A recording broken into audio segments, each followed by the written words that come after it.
3월 6일 새벽 예배를 시작하겠습니다. 오늘의 성경 본문은 로마서 13장 11절로 14절까지입니다. 또한 너희가 이 시기를 알거니와 자다가 깰 때가 벌써 되었으니 이는 이제 우리의 구원이 처음 믿을 때보다 가까웠음이라. 밤이 깊고 낮이 가까웠으니 그러므로 우리가 어둠의 일을 벗고 빛의 갑옷을 입자. 낮에와 같이 단정히 행하고 방탕하거나 술 취하지 말며 음란하거나 호색하지 말며 다투거나 시기하지 말고 오직 주 예수 그리스도로 옷 입고 정욕을 위하여 육신의 일을 도모하지 말라.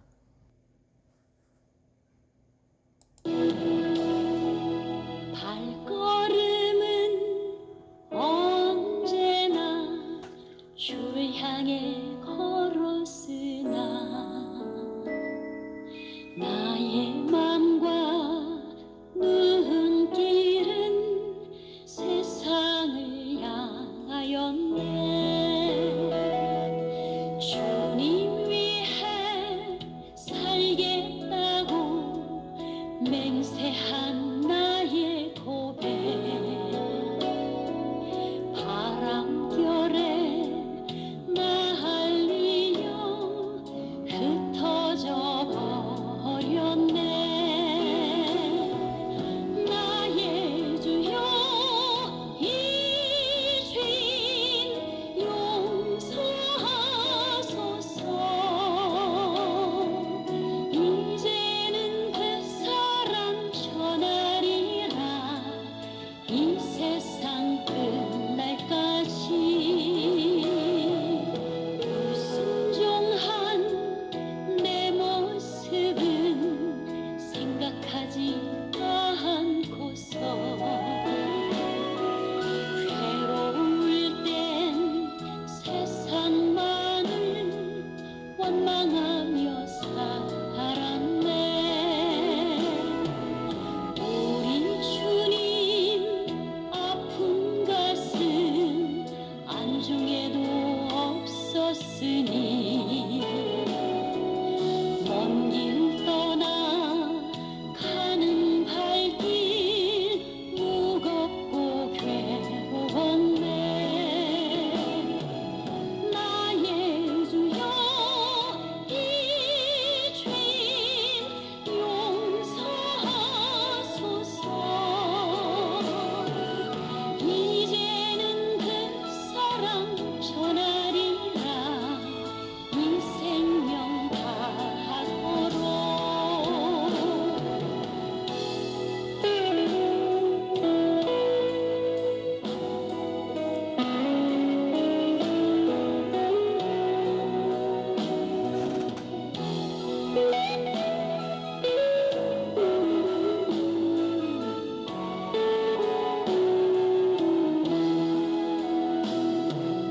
눈을 감고 조용히 생각을 해보니 지금까지 살아온 길 주님이 인도했네.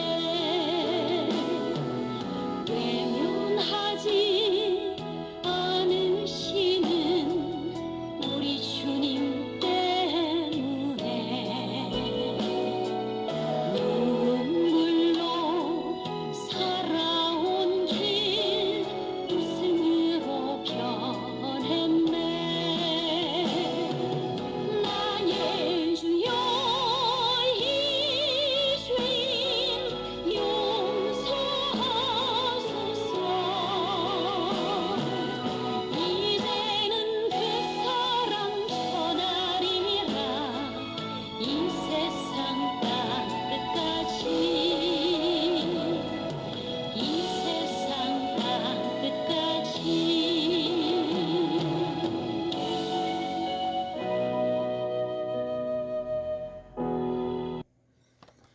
오늘은 시대를 분별하라는 제목으로 말씀을 함께 나누고자 합니다.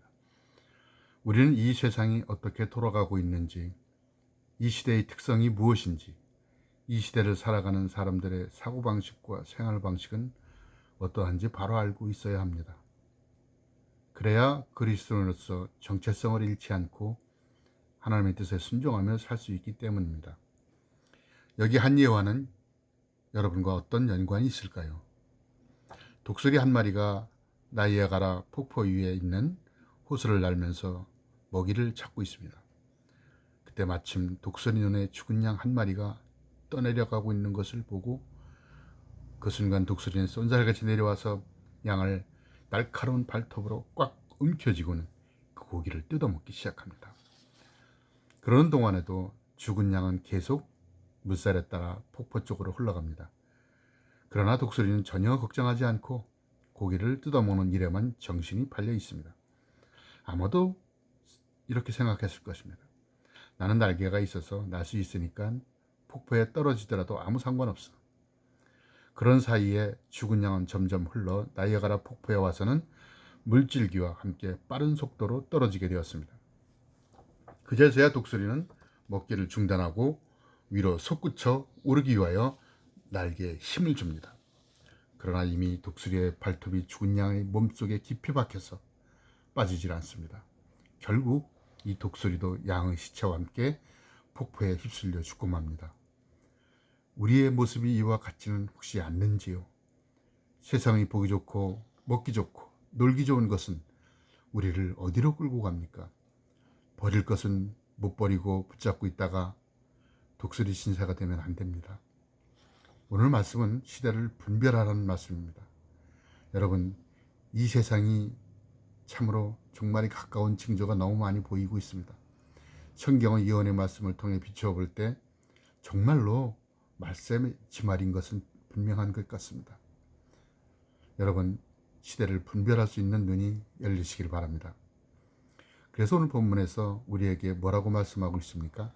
11절에 또한 너희가 이 시기를 알거니와 자다가 깰 때가 벌써 되었으니 이는 이제 우리의 구원이 처음 믿을 때보다 가까웠음이라. 여러분, 자다가 깰 때가 벌써 되었다고 하십니다. 인생 중에는 잠든 인생이 있고 깨어 있는 인생이 있습니다. 잠든 인생은 영적 수면 상태입니다.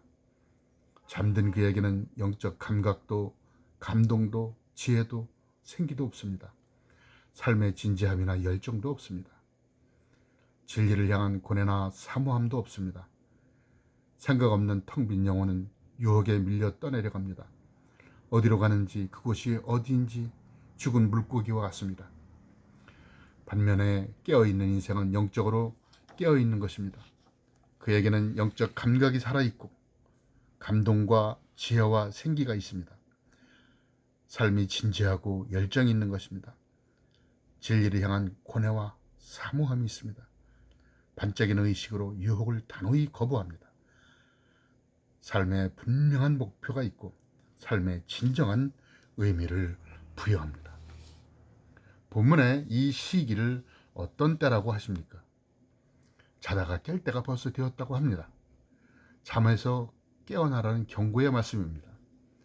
깨어서 의를 행하고 죄를 거부할 때라고 고린도전서 15장 34절에 말씀합니다. 정신을 차릴 때라고 데살로니가전서 5장 6절에 말씀합니다. 시험에 들지 않게 깨어 기도하라고 마태복음 26장 41절에 말씀합니다. 오늘 본문 12절에 밤은 깊고 낮은 가까웠으니 어둠의 일을 벗고 빛의 갑옷을 입을 때라고 합니다. 밤의 인생은 잠든 인생입니다. 낮의 인생은 깨어있는 인생입니다. 밤의 인생은 어둠 속에서 방황합니다. 밤은 혼란스럽습니다. 분별력이 없이 죄와 짝하여 죄 속에서 죄와 더불어 죄를 향해하는 인생입니다. 그러나 낮의 인생은 생명의 빛 속에 삽니다. 선악을 분별하며 죄의 옷을 벗고 의의 옷을 입습니다. 불경건하고 추한 밤의 인생에서 경건하고 단정한 낮의 인생으로 깨어날 때입니다. 죄악의 깊은 밤은 최후 심판이 눈앞에 왔음을 의미합니다. 의의 밝은 낯은 최후의 영광이 또한 다가왔음을 의미합니다. 죄의 밤에는 예수 그리스도가 없습니다. 그 밤에서 깨어나 예수 그리스도를 맞이할 때입니다. 왜 하나님이 시기에 대하여 말씀하실까요? 우리는 성경을 통하여 시기에 대한 하나님의 반응이 어떠했는지를 살펴보아야 합니다. 하나님은 인생을 만드시고 그분의 뜻에 걸맞는 삶을 살아가길 원하십니다. 그런데 사람들은 하나님의 기대치에 이르지 못하고 계속하여 정욕과 욕심에 끌려 하나님의 뜻에서 벗어나게 되었습니다.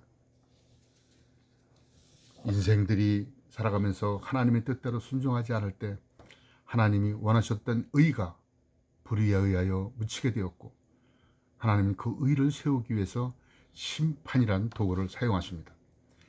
그 예는 소돔과 고모라 성의 예를 들 수가 있습니다. 소돔과 고모라 성이 살기에 좋은 땅이었으나, 그러나 하나님의 의가 사라지고 악이 가득할 때 하나님은 세상을 통하여 시대 속에 의를 세우셨던 것을 볼 수가 있습니다. 하나님이 이 시대를 어떻게 바라보시는지, 이 시대의 종말은 언제쯤에 될 것인지 분별하는 지혜가 필요한 것입니다. 여러분, 우리가 살고 있는 이 시대가 어떤 시대입니까? 이단이 활동의 도를 넘습니다. 소돔과 고모라 성의 동성연애가 판을 쳤듯 세계적으로 소돔과 고모라 성의 타락상의 전철을 밟고 있는 듯합니다. 소돔과 고모라 성의 타락상을 재현이라도 하는 듯합니다. 믿음으로 시작했던 영국이라는 나라가 동성애를 허락하면서 기독교가 무너지기 시작하였고, 하나님의 의는 서서히 묻혀져 가게 됩니다. 하나님의 형상은 극심하게 파괴되었고, 처처의 기근과 지진, 그리고 오늘날 신종 코로나 바이러스 사태를 통한 하나님의 징계를 보면서 어떤 생각이 드십니까? 정치사회는 참다운 민주주의 기능이 사회주의에 희석되어져 가고, 지도자들은 앞장서서 어디로 향하고 있는지 하나님의 시선으로 냉정하게 바라보시기 바랍니다. 여러분, 하나님의 심판은 시대 속에 죄악이 가득할 때 하나님의 의를 세우기 위한 방편으로 심판이란 도구를 사용하신다는 것을 잊지 말아야 할 것입니다. 우리가 보는 시대는 어떻습니까? 그리고 하나님 이 시대를 보시는 시선은 어떠하실까요? 시기와 시대를 분별할 수 있는 성도님이 되시기를 축원합니다. 성경은 우리를 향하여 외칩니다. 자다가 깰 때가 벌써 되었다고 말입니다. 구원의 그날이 가까웠다고 말입니다. 구원의 그날이 가까웠기 때문에 하나님은 우리에게 요구하는 것이 무엇입니까?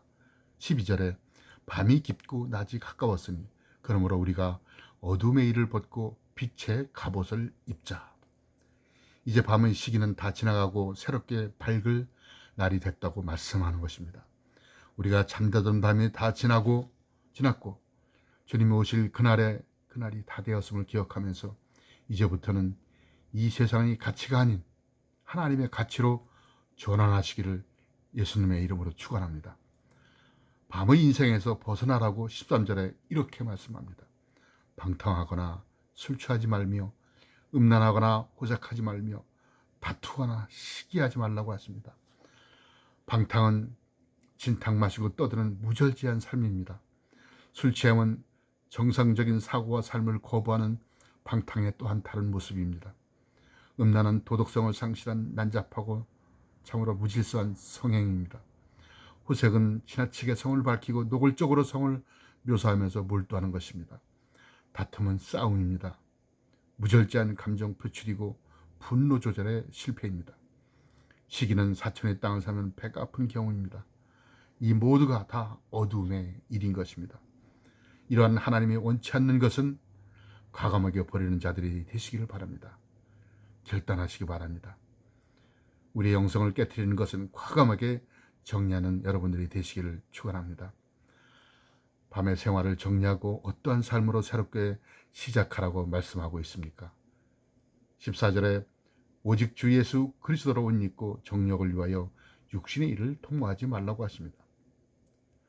우리가 그동안 살아왔던 삶의 우선순위가 육신의 삶이었다고 한다면 이제부터는 우리를 부르시고 우리의 삶을 복되게 하시는 예수 그리스도를 위한 삶으로 바꾸시기 바랍니다. 정욕을 위하여 쌓아놓은 공든탑이 무너질 때가 있다면 영원히 무너지지 않고 변치 않고 쇠하지 않는 하나님의 가치를 위하여 살아감으로 최고로 행복을 경험하시기 바랍니다. 우리 영원히 시대를 분별할 수 있도록 열리게 하시고 세심한 주의력을 가지고 모든 역사의 진행을 통하여 말씀하시는 주의 음성을 들을 수 있는 믿음의 자녀들이 다 되시기를 예수님의 이름으로 축원합니다. 아멘.